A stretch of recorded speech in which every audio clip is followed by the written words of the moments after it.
વિદ્યાર્થીનો ઇનામ વિતરણનો દોર આગળ તપાવીએ। હજુ આપણે આપણા લોક લાડીલા પોપટભાઈને પણ સાંભળવાના છે અને એક જોરદાર કૃતિ રજૂ કરવાની છે।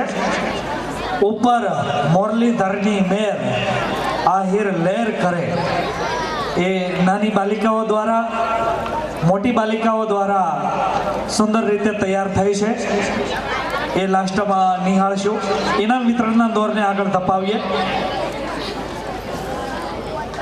30% સાથે ડોડિયા સેઝલબેન મનીષભાઈ જોરદાર તાળીઓથી વધાવશું।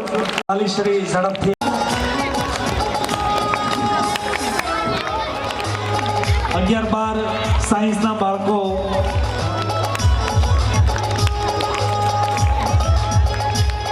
સ્ટેજ નજીક આવી જશે। ખૂબ ખૂબ અભિનંદન વધાવશું।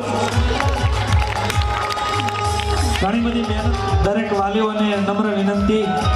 આપણા પ્રવીણ કુમાર નંદલાલ પાદરીવાળા ગોપનાથ માધ્યમિક શાળા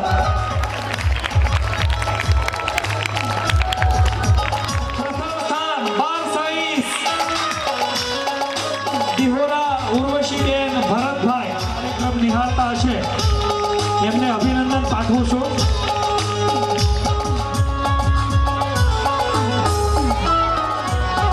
આપણા ભૂતપૂર્વ વિદ્યાર્થીઓ આપણી માતૃ સંસ્થામાં ભણી અને જે ડોક્ટરો બન્યા છે તે ડોક્ટરો અહીં ઉપસ્થિત છે અને એમના માતા પિતાઓ વાલીઓ ઉપસ્થિત છે।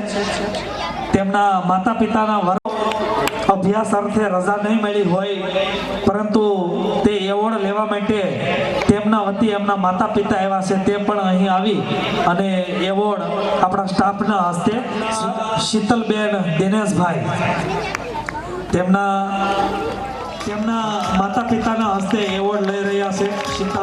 દિનેશભાઈના 3 બાળકો MBBS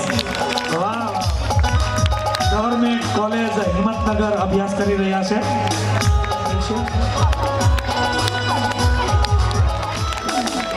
ખૂબ ખૂબ અભિનંદન।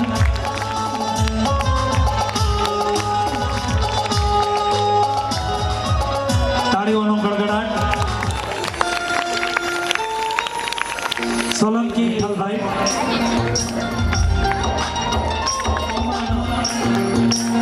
જયરાજભાઈ આપી રહ્યા છે। ભાઈ તૈયાર રહેશે। પંડ્યા તુષાર ગડગડાટ। તુષાર રણછોડભાઈ ભાવનગરમાં ફર્સ્ટ।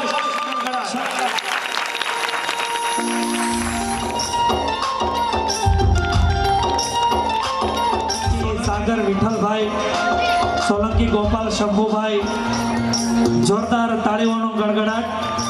જોરદાર તાળીઓનો ગડગડાટ। કાળેલા પ્રવીણભાઈના હસ્તે સન્માન મળી રહ્યું છે। વરસાવશો તો જ મસ્ત કૃતિ ત્યાર પછી ક્લાસ 2 અને ભવિષ્યમાં ક્લાસ 1 પણ બનશે। માલધારી માટે શાળા વતી સાહિત્ય જતન એવોર્ડ તૈયાર કરવામાં આવ્યો છે।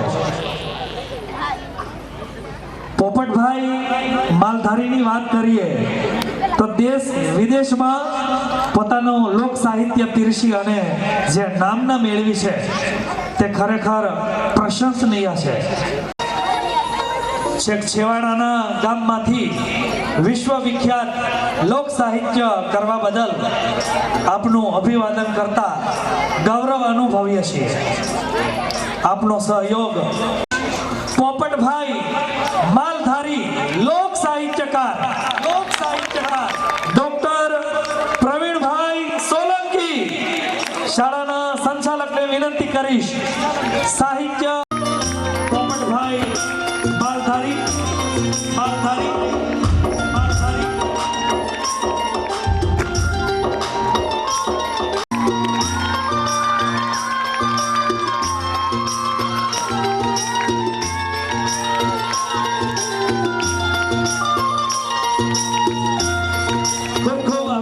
સ્થાન કહી શકાય એવા પોપટભાઈ માલધારીને વિનંતી કરીશ કે અહીં આજના આ સાંસ્કૃતિક કાર્યક્રમમાં પોતાનું ઉદ્બોધન, પોતાનું કલા કૌશલ્ય અહીં રજૂ કરશે પોપટભાઈ માલધારી.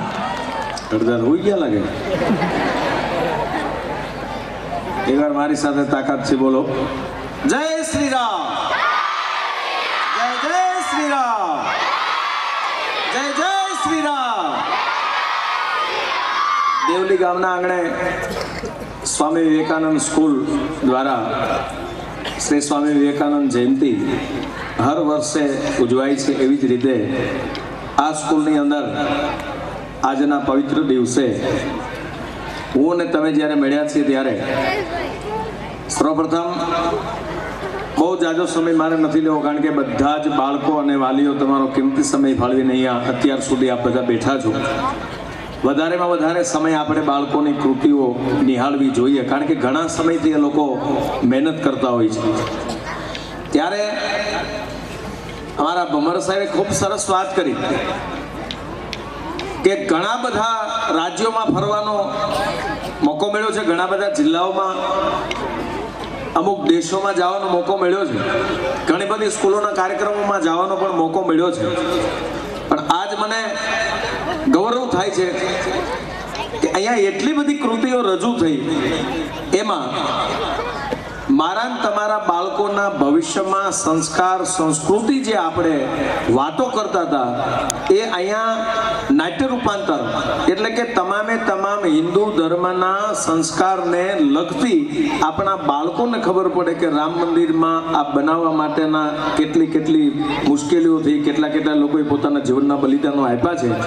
આજ એક પણ કૃતિ એવી નહોતી કે જેમાં આપણે નીચું જોવું પડે, નહીતર જાજી સ્કૂલોમાં અમે જઈને તો મુની બદના મુઈ ડાર્લિંગ ઘેરે લઈએ આવી જ કૃતિઓ જોઈ. એટલે ઈ બાબતે વધાવો એકવાર જોરદાર તાળીઓના ગડગડાટથી આખા સંચાલક શ્રીને ને બધા સ્ટાફને હું ખૂબ ખૂબ મારો રાજીપો વ્યક્ત કરું છું. આવનાર 22 જાન્યુઆરી આપ સૌ જાણો છો, અયોધ્યાની અંદર 14 વર્ષના વનવાસ પછી તો ભગવાન રામ, સીતા અને લક્ષ્મણજી ગાદીએ આવી ગયા હતા. પછી 500 વર્ષ તંબુમાં રહ્યા અને ઈ તંબુમાં વરસાદના પાણી પડે અને ઈ માટે રામ મંદિર માટે થઈ અને લાખો લોકોએ બલિદાનો જીવનના આપ્યા છે. અને એનો જ્યારે આતુરતાનો અંત આવ્યો છે ત્યારે આજે તળાજામાં પણ ભવ્યથી ભવ્ય રેલી સ્વામી વિવેકાનંદજીની એક શોભાયાત્રા કાઢવામાં આવી હતી. બિલકુલ આપણા ટ્રેડિશનલ ડ્રેસમાં આપણી સંસ્કૃતિને લક્ષમાં લઈ અને જે સ્કૂલના સંચાલક શ્રી પણ અત્યારે ઉપસ્થિત છે, શ્રી સ્વામી વિવેકાનંદ સ્કૂલ તળાજા, અમારા હામુભાઈ ચોપડા અને પરવીણભાઈ સોલંકી, આ બંને મિત્રો જેમ હું ને પરવીણભાઈ છીએ એનાથી પણ જૂના મિત્રો છે. સેમ સિસ્ટમ, સેમ પદ્ધતિ, સેમ યુનિફોર્મ, સેમ સ્કૂલના વિચારો આ બંને ભાઈઓને મળતા આવે છે. એટલે સરસ મજાનું તળાજામાં પણ તિરંગો લહેરાયો છે અને આ દેવલીમાં પણ પરવીણભાઈ તિરંગો લહેરાયો છે. ત્યારે આ સ્કૂલમાં અભ્યાસ કરતા જેટલા બાળકો છે એના વાલીઓ અહીં બેઠા છે, ત્યારે મારે એક વાત ચોક્કસ કહેવી છે કે અત્યાર સુધીમાં અહીંયા જેટલા છોકરાઓના સન્માન થયા છે, જેટલા બાળકોના સન્માન થયા છે, હમણાં મુકેશભાઈ સગર જેમના 2 દીકરાનું સન્માન થયું. હું ભાવનગર જતો હતો, મારી સાથે 2 મહેમાનો હતા, એ છોકરાનું બેનર મૂકેલું છે બાયપાસ રોડ ઉપર. અમે ગાડીમાં જતા હતા, સારા વ્યક્તિઓ હતા બધા મારી સાથે. તો કોકે મને કહ્યું કે આ છોકરો કેટલો બધો હોશિયાર છે. ત્યારે બેનરમાં એના માર્ક્સ જે હમણાં ભાઈ અહીંયાથી રજૂ કર્યા, ત્યારે હું ગૌરવથી એ વખતે ફોટો જોઈને કહી શક્યો આ છોકરો છે ને આમ કોલર કરીને કે આ મારા ગામનો છે, દેવલીનો છોકરો છે. સાહેબ ભાવનગરમાં ખૂણે ખૂણે એના પોસ્ટર લગાડેલા છે અને એ આપણી વિવેકાનંદનો છોકરો છે, આ સ્કૂલમાં ભણીને ગયેલો છે. હમણાં દિનેશભાઈના પરિવારમાંથી બેનનું પણ સન્માન થયું, 2 છોકરાઓ MBBS. વિચાર કરો તમે, આ કોઈ નાની સૂની બાબત નથી. જેના વાલી મારા મિત્ર છે દિનેશભાઈ, એ માણસ એટલું બધું ભણેલો નથી સાહેબ, પણ આમાં એ MBBS એક પરિવારમાંથી 3 વ્યક્તિ થયા છે. મુકેશભાઈના 2 દીકરા થયા, અન્ય પણ અહીંયા ઘણા બધા એવા વાલીઓ છે. તો પ્રવીણભાઈ પોતાના નિસ્વાર્થ ભાવે જે મહેનત કરી છે, આજે 3 છોકરાઓ MBBS થયા, 2 એન્જિનિયર થયા, કે ભાઈ હમણાં ક્લાસ 2 અધિકારી, એટલે કે જેવી તેવી વાત નથી, ક્લાસ 2 અધિકારી એટલે એ જિલ્લાનો જવાબદાર વ્યક્તિ થાય, એવડી પોસ્ટ સુધી પહોંચાડ્યું. પણ પ્રવીણભાઈ કોઈથી એમ નથી કીધું કે તમારા પગારમાંથી 30મો ભાગ કે 10મો ભાગ મને આપજો, કારણ કે નિસ્વાર્થ ભાવે જેને મહેનત કરી છે આજે એના મા બાપની જિંદગી બનાવી દીધી છે. સાહેબ, આ માણસ જે વસ્તુમાં સ્વાર્થ નથી આવતો, સ્વાર્થ વગર જે વસ્તુ કરે છે એનું એને પરિણામ મળે છે. ત્યારે અમે ગૌરવથી કહી શકીએ, બહાર જઈએ ત્યારે, હું દેવલીનો છું, ઘણા મને પૂછે તમારા બાળકો ક્યાં ભણે છે, તો મારા પૂરા પરિવારના છોકરા વિવેકાનંદમાં ભણે છે. મારા મોટા ભાઈના દીકરા હમણાં જ જેને ઇનામ લીધું છે અત્યારે હોમિયોપેથિક કોલેજમાં બરોડા છે, મોટો દીકરો પણ અહીંયા ભણેલો, એનાથી નાનો પણ અમારી દીકરીઓ પણ અહીંયા ભણે છે, મારા બંને બાળકો અહીંયા ભણે છે. પણ અહીંયા હું રોજના માટે વાત કરું છું કે આ સોશિયલ મીડિયાની દુનિયામાં બાળકને શિક્ષણ ગમે ત્યાંથી મળી જશે, પણ એ છોકરો ભણ્યા પછી મા બાપનો નહીં રહે તો શું કરવાનું શિક્ષણ? તો એ 2 લાખ રૂપિયા પગાર હશે તો શું કામનો? ભાઈ પગાર લઈને ઘરે આવશે, એ છોકરો તમારા હાથમાં જ નહીં હોય અને આવીને પછી એકચ્યુઅલી એને મમ્મી પપ્પા સાથે નહીં ભાવે તો શું કરી લેવાના?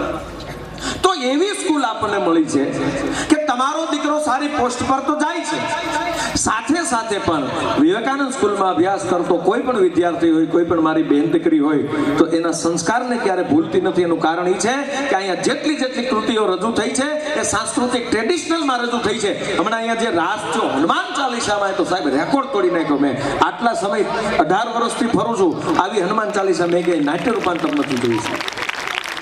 રમણીકભાઈ એના સાક્ષી છે, સુપરસ્ટાર સિંગર એક કાર્યક્રમ આવે છે, એમાં એક હનુમાન ચાલીસા રજૂ થઈ હતી, એ વર્લ્ડ રેકોર્ડ કર્યો હતો એમણે.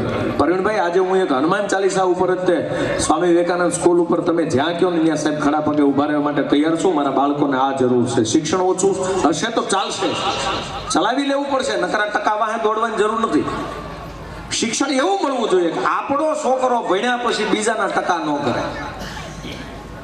ગામના ટકા કરીને આવે, 10% શું કરવા ગયો? એટલે બધા જ વાલીઓને મારી વિનંતી છે કે આપણું બાળક ભણાવ્યા પછી સુરક્ષિત હોવું જોઈએ, સંસ્કારી હોવું જોઈએ.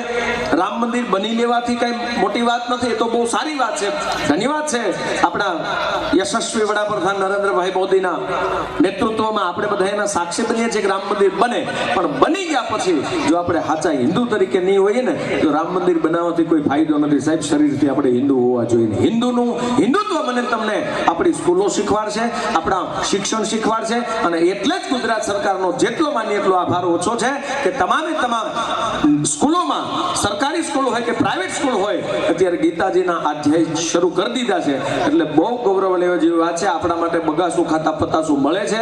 એટલે ફરી બધા જ વિદ્યાર્થીઓને હું અભિનંદન આપું છું.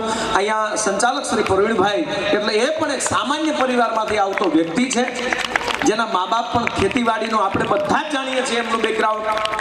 એ પરિવારમાંથી આવી અને મારા ગામમાં, મારા વિસ્તારમાં હું કઈ રીતે શિક્ષણ પૂરું પાડી શકું. અહીંયા જેટલા ઘણા બધા વાલીઓ એમ કહેતા હોય વિવેકાનંદમાં છોકરો ભણે ને એટલે ડેલીમાં ગળે નથી એમ કે જલ્દી મને જમવા આપી દો. વિવેકાનંદ વાળા છોકરાને આમ કરી નાખે છે, વિવેકાનંદ વાળા છોકરાને આમ કરી નાખે છે. એ વિવેકાનંદ વાળા છોકરાને કદાચ થોડીક સ્પીડ કરાવતા હશે, પણ એ તમારા મારા બાળકોના ભવિષ્ય માટે સ્પીડ હશે. એમાં વિવેકાનંદનો કોઈ સ્વાર્થ નથી. સાહેબ, એન્યુઅલ ફંક્શન ન કરે કયો વાલી એમ કે હું અડધી ફી નહીં આપું, તમે આ વખતે એન્યુઅલ ફંક્શન નથી કર્યું. તો આ જે કરે છે ને એ આપણા બાળકો માટે, આપણા માટે, અને આપણે થોડુંક જાગૃત થવું પડશે. નકરું છોકરો ઘરે ખાઈ નહીં તો પ્રવીણભાઈ ફોન કરે, બોલો પ્રવીણભાઈ છોકરો ખાતો નથી, એની ફી દઈએ છીએ આપણે. તમારો છોકરો તમારથી નથી ખાતો, 8 કલાક હાંસવી દે.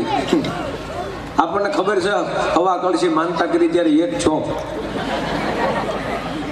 રજા પડે ને ઘરે આવે તો આખું ઘર ઊંચું લે અને 8 કલાક હાંચવી દે. એટલે હું વિશેષ કાંઈ નથી કહેતો મારે, કારણ કે હજી કૃતિ રજૂ થાય, મારે બહુ બોલવાનું જ ન હોય. પણ પ્રવીણભાઈ આ વખતે તમામ સંસ્કૃતિને લગતા દરેક આપણા સનાતન હિન્દુ ધર્મમાં જે કંઈ આવતી હોય આપણી ભક્તિ છે, આપણું શિક્ષણ છે અને સંસ્કૃતિ સાથે મને ને રમણીકભાઈને યાદ કર્યા સાહિત્યનો જે વારસો અમે લઈને નીકળ્યા છીએ, ત્યારે બધા જ વાલીઓને મારી વિનંતી છે કે આપણા બાળકો આવી સારી સ્કૂલમાં ભણે છે, જે કાંઈ ફી આપણે ભરીએ છીએ એ લેખે જાય છે, એ માટે કે શિક્ષણની સાથે સંસ્કાર પણ વિવેકાનંદ સ્કૂલમાં મળી રહે છે અને અહીંયા આપણું બાળક સેફ છે, સલામત છે. અને હું ગૌરવથી કહી શકું કે મારી દેવલીમાં 12 સાયન્સ સુધીની સ્કૂલ સ્વામી વિવેકાનંદ છે, એ આપણને ગૌરવ છે સાહેબ. સાયન્સ કરવા માટે ક્યાંય સુધી જવું પડતું હોય. અને બીજી વાત, વિવેકાનંદના વિચારો પર આ બંને ભાઈઓએ એક ટેન્શન મને થોડુંક હતું તળાજા તાલુકાનું, એ હમણાં જ મને અમુભાઈએ બહુ સારા સમાચાર આપ્યા છે કે આપણે ત્યાં હોમિયોપેથિક કોલેજ તળાજામાં નહોતી, લગભગ નહોતી મારા ખ્યાલ. આ નર્સિંગ કોલેજ, આ હોમિયોપેથિકની નર્સિંગ કોલેજ. હવે નર્સિંગ કોલેજ માટે આપણી દીકરી ઉંમરલાયક હોય અને એને આપણે નર્સિંગ કોલેજ માટે બહાર મૂકવા જતા હોઈએ અને ઘણી બધી વાલીઓને ચિંતા થતી હોય, તો હવે આ વિવેકાનંદ વાળાને ખૂબ અભિનંદન આપું છું કે નર્સિંગ કરવા માટે પણ આપણી દીકરીઓને બહાર જવું નહીં પડે. એ પણ તળાજામાં વિવેકાનંદ કોલેજમાં સાહેબ આપણને મંજૂરી મળી ગઈ છે, એ પણ ગૌરવની આપણને વાત છે. એટલે આપણા બાળકો, આપણી દીકરીઓ, આપણા છોકરાઓ ભણે કેટલું એના કરતા એને સંસ્કાર કેટલા મળે છે. બસ માણસ બે પ્રકારનો હોય છે, લાદે નહીં તો એવો હતો અને વિજય માલ્યા એવો હતો. વિજય માલ્યા છે ને એ પ્રોફેશનલમાં રહીને ગળા કરી ગયો, દુનિયાની બેંકો ન ફાડી ગયો, અને ઓલો જંગલમાં રહીને ભોગો ઉપાડી ગયો. બેયના મગજ હરખા જ હતા. કયા રસ્તે હાલવાની મહત્વની વાત છે. ત્યારે સ્વામી વિવેકાનંદ જયંતિ પ્રસંગે એટલું તો 100% કહી શકીશ કે વિવેકાનંદજીના વિચારો ઉપર આ સ્કૂલોના સંચાલકોના વિચાર છે, અને એ સંચાલકોના વિચાર છે એ આપણા બાળકોમાં વિચાર આવશે તો વિવેકાનંદના વિચારો પર બાળક હાલશે તો દુનિયામાં તાકાત નથી એને કોઈ રોકી શકશે. સાહેબ, હું જવાબદારી સાથે, ગૌરવ સાથે કહી શકું છું. બસ વિવેકાનંદના એ જ વિચારો હતા. એને બધી જ વિદેશી જે કાંઈ વસ્તુ હતી અને વિવેકાનંદજી વિરોધ કરતા હતા. ત્યારે અમેરિકામાં કોઈ સભા લેવા માટે વિવેકાનંદજી ગયેલા, ત્યારે એને કોઈ પ્રશ્ન કર્યો કે સ્વામીજી, તમે એટલું બધું સ્વદેશી અપનાવો છો, તમારા ભારતને તમે મહાન કહો છો, તમારી સંસ્કૃતિને તમે મહાન કહો છો, તો તમે અમેરિકાની મોજડી તમારા પગમાં પહેરો છો, તો મોજડી અમેરિકાની શું કામ પહેરો છો તમે? વિવેકાનંદજીના વિચાર જોજો કે તમે બધી જ દેશની સ્વદેશી અપનાવવાની વાત કરો છો અને તમારા પગમાં મોજડી છે તો અમેરિકાની પહેરી, તમે અમેરિકાની મોજડી શું કામ પહેરો? ત્યારે આ દેશના પાક ભગવી મારા દેશનો દેવો જેનું નામ વિવેકાનંદ, એને જવાબ આપ્યો હતો કે તમારે એ જવાબ જોવે છે ને? તો કે હા. અમેરિકાની મોજડી મારા પગમાં શું કામ પહેરી? એ જવાબ જોવે ને? તો હા. કે સાંભળી લો, તમારા અમેરિકાનું સ્થાન મારા પગની મોજડી બરોબર જ છે, બાકી મારું ભારત ઈ તો ભારત છે, ભલા મારા ભારતની હાર ન આવે. ઈ વિવેકાનંદજીના વિચાર હતા. ઈ વિવેકાનંદજીના વિચાર પ્રમાણે હું તમે મારા દેશના યુવાનો જો ચાલી જાય, કોઈ ટેન્શન કરવાની જરૂર નથી. પણ ખાસ કરીને આપણું બાળક ભણે છે, એ ભણાવવા માટે સંચાલક શ્રીઓ, સ્ટાફ, શિક્ષક સ્ટાફ, એ તો બધા એની રીતે મહેનત કરે છે. થોડું ઘણું જાગૃત વાલીએ પણ બનવાનું રહેશે. આપણા બાળકોને આમાં જેટલા, ખાસ તો માતાઓ બહેનોની જવાબદારી હોય છે આ બાળકોને સંભાળવાની. આ તો બિચારા હપ્તા ભરવામાં માઇન્ડ ન રહ્યા રહે, સાં સીધા કરી રહે, ક્યાંક કપા ઉયો જાય. જવાબદારી તમારી બને. તો આમાં કેટલી બહેનો એવી છે કે પોતાના દીકરાને સ્કૂલેથી ઘરે આવે એટલે સમયસર લેસન કરાવી નાખે ને પછી હાજે એકાદી વાર્તા કહીને પછી હુવડાવતી હોય, એવી બહેનો હું સ્વાદ કરે છે. રમે છે. હમણાં 14 વર્ષની ચારણ કન્યા બનીને જે દીકરી આવી હતી, અને સાહેબ એનો હાવભાવ તમે સ્વરૂપ જોવો ને તો એ વખતે એ ભૂલી ગઈ હતી કે હું આ સ્કૂલની વિદ્યાર્થીની છું, મારા સાહેબો હામાં બેઠા છે, મારા સંચાલક, મારા વાલી બેઠા, એ ભૂલી ગઈ હતી. અને હાવતની વાહે જે દોટ દે ને, અને ચારણ કન્યાનું જે રૂપ હતું ને, એ સ્વરૂપ એની અંદર આવી ગયું હતું. કારણ કે એ જગ્યા અને પરકાયા પ્રવેશ એની અંદર પ્રવેશ કરી જતા હોય છે. એટલે 14 વર્ષની ચારણ કન્યા અહીંયા જ ઊભી થઈ ગઈ, ખડી થઈ ગઈ હતી સાહેબ. દીકરી આમ ગઈ તો સાહેબ વાઇબ્રેટ આવતું તેના શરીરમાંથી. એટલે થોડું ઘણું આપણે પણ જાગૃત બનવું પડશે. અહીંયા મારે કોઈ સલાહ દેવાની, સૂચના દેવાની જરૂર નથી. પણ આપણી વિવેકાનંદ સ્કૂલ આપણી છે. જેમ સંચાલક એટલી મહેનત કરતા હોય છે, સ્ટાફ એટલો મહેનત કરતા હોય છે, ત્યારે વાલી તરીકે આપણે પણ થોડાક જાગૃત બનીશું. અને આપણા છોકરા જ્યારે કહે ત્યારે આપણે સ્કૂલે આવવું જોઈએ. એની નાની મોટી કંઈ ફરિયાદ હોય તો, સ્કૂલની કંઈક ફરિયાદ હોય તો સ્કૂલવાળા આપણને ફોન કરે તો એ પણ આપણે સોલ્વ કરવો જોઈએ. એટલે નકરું જ ફી ભરી દેવાથી બધું જ આપણને 100% સ્કૂલના સંચાલકો કે સ્ટાફ કરી દે વસ્તુ જરૂરી નથી. આપણે બધા એની અંદર થોડું બધું મહેનત કરવી પડશે. કારણ કે સંતાનો આપણા છે. MBBS થશે, ને સારી પોસ્ટ ઉપર બેસશે તો આપણને ક્ષેત્રે અત્યાર સુધી અહીંયા સુધી પહોંચ્યા છે ને દોડ દીધી છે, એમ શિક્ષણ ક્ષેત્રે સાહેબ આ વ્યક્તિ એકલો લડે છે, એને કોઈ પણ બેકગ્રાઉન્ડ નથી, એકે હજારા છે, એકલો વ્યક્તિ એવડું સાહસ કરી અને મંજૂરી લાવી લઈને કેમ ગાંધીનગરના ધક્કા ખાઈને અહીંયા સુધી 12 સાયન્સ સુધીની મંજૂરી લાવ્યા ને, એ તો મને ખબર છે એની માથે શું પીડા વીતી હોય છે, પણ કેવલ ને કેવલ પોતાનો સ્વાર્થ નથી, મારા વિસ્તારનું શિક્ષણ હું બગડવા ન દઉં અને સારી રીતે ભાઈઓ અને બહેનો સલામત રીતે શિક્ષણ સાથે સંસ્કાર મારી સ્કૂલમાં લઈ શકે, એ જ હેતુ સાથે બધાઓ એકવાર જોરદાર તાળીઓના ગડગડાટથી પ્રવીણભાઈ સોલંકીને, એ માણસ પોતાનું બેકગ્રાઉન્ડ કેટલું છે એની મને ખબર છે, એક હાથે લડે છે ને કોઈ સપોર્ટ નથી અને એકલા હાથે આવડી મોટી સ્કૂલ અને હેન્ડલ કરવી સાહેબ બહુ અઘરું છે. ત્યારે વિશેષ કંઈ નહીં કહેતા હજી 2 કૃતિઓ અહીંયાથી રજૂ કરવાની છે. મારા પરમ સ્નેહી મિત્રો અહીંયા હામુભાઈ અને સરપંચ શ્રી રામપરાથી જે મિત્રો પધાર્યા છે એને ફરી આવકારું છું. આપનો કિંમતી સમય મારે વધારે લેવાનો નથી. અહીંયા મારું સન્માન થયું, મને એવોર્ડ યાદ કરીને એવોર્ડ આપ્યો જ્યારે હું વિદેશમાં જઈને આવ્યો હતો જે તે સમયે, ત્યારે પણ વિવેકાનંદ સ્કૂલમાં મારું સન્માન થયું હતું. આજે પણ મારું સન્માન છે. વિવેકાનંદ સ્કૂલ મારી છે, હું વિવેકાનંદ સ્કૂલનો છું, એટલે આપણે બધા સાથે મળી અને આ સ્કૂલ આપણા માટે જે મહેનત કરી રહી છે, સંચાલક આપણા માટે જે મહેનત કરી રહી છે, તો વિસ્તાર તરીકે આપણી પણ થોડીક જવાબદારી બને છે કે આપણી સ્કૂલમાં આપણા બાળકો, મારા છોકરાઓ ભણે છે, મારા પરિવારના ભણે એવું નથી, મારા સમાજના બધા છોકરા અહીંયા ભણે છે. મારે આવવાનું છું, મારું સન્માન છું. હું આ તકે સ્વામી વિવેકાનંદના શ્રી સંચાલક પ્રવીણભાઈ સોલંકી સર્વે સ્ટાફનો આભાર વ્યક્ત કરું છું. અસ્તુ. ભારત માતા કી, ભારત માતા કી, ભારત માતા કી. હવે જેટલા બેઠા છે અને છેલ્લો એક સંકલ્પ મારો સંદેશો છે, આવનાર તારીખ 22/1/2024 એટલે કે રામ મંદિર પ્રતિષ્ઠા અયોધ્યામાં થવાની છે. ત્યારે યશસ્વી વડાપ્રધાન શ્રી માનનીય નરેન્દ્રભાઈ મોદીએ એવું કહ્યું છે કે બધાએ અયોધ્યા આવવાની જરૂર નથી, તો અહીંયા જેટલા બેઠા છો એક મંદિરમાં આપણે બધા બેઠા છો, સંકલ્પ લેવાનો છે આપણે કે આવનાર તારીખ 22 જાન્યુઆરીની રાત્રિએ, દિવાળીની રાત્રિએ જેમ ફટાકડા ફોડીએ છીએ અને આપણે બધા દીવડા પ્રગટાવીએ છીએ, એ રીતે આપણે બધા જ આની અંદર આપણા ગામ પૂરતી, આ જેટલા ગામના બેઠા છો, પાદરી, તરસરા, ઈશ્વરા, બધા આપણા વિસ્તાર પૂરતી અમને થોડી જવાબદારી સોંપવામાં આવી છે કે તમારે સંદેશો પહોંચાડવાનો છે, ઉપરથી કહેવામાં આવ્યું છે. એટલે હું તમારા પાસે ખાલી સંકલ્પ એટલો માંગુ છું કે આ પાડો એ પાછા કરજો. આપણે આ વાતમાં બધા સંમત છીએ તો બધા પોતાના ઘરે દીવડા પ્રગટાવશું ને. બસ વિવેકાનંદ સ્કૂલમાંથી એટલો સંદેશો તમે લેતા જાજો. તમારા બાળકોને આ સ્કૂલ સંસ્કાર અને શિક્ષણ બે આપશે એ ભરોસા સાથેની મારી જવાબદારી છે. અને અમે અહીંયાથી જે તમારા 22 જાન્યુઆરીમાં દીપ પ્રગટાવશું એ જ અપેક્ષા સાથે મારી વાતને વિનવું છું. અસ્તુ. ભારત માતા કી જય. વંદે માતરમ. જય જય ગરવી ગુજરાત.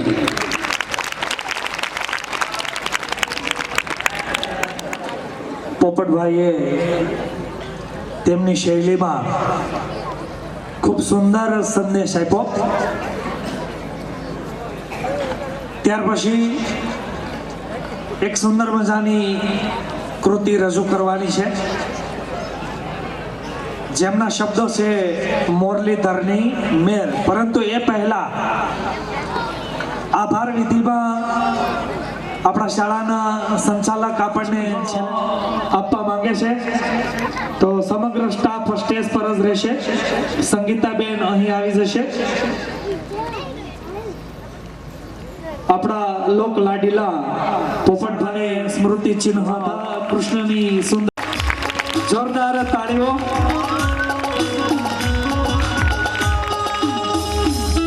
પોપટભાઈ માલધારી, તેમના ધર્મપત્ની સંગીતાબેન જોરદાર કૃતિ રજૂ કરવા જઈ રહ્યો છું. તાળીઓનો ગણગણ. પ્રવીણભાઈને વિનંતી કરીશ છાલ ઓઢાડી અને અશોકભાઈનું અભિવાદન કરશે. પ્રવીણભાઈ સોલંકી આપ બેઠા રહેશો. જોરદાર તાળીઓનો ગણગણાટ. આહિર કુળ અવની પરે અમીર ન હોત હયાત. આહિર કુળ અવની પરે यदि हमीर न होत हयात तो देवकी तारो दीकरो कसना हाथे कपात. आहिर छो वाला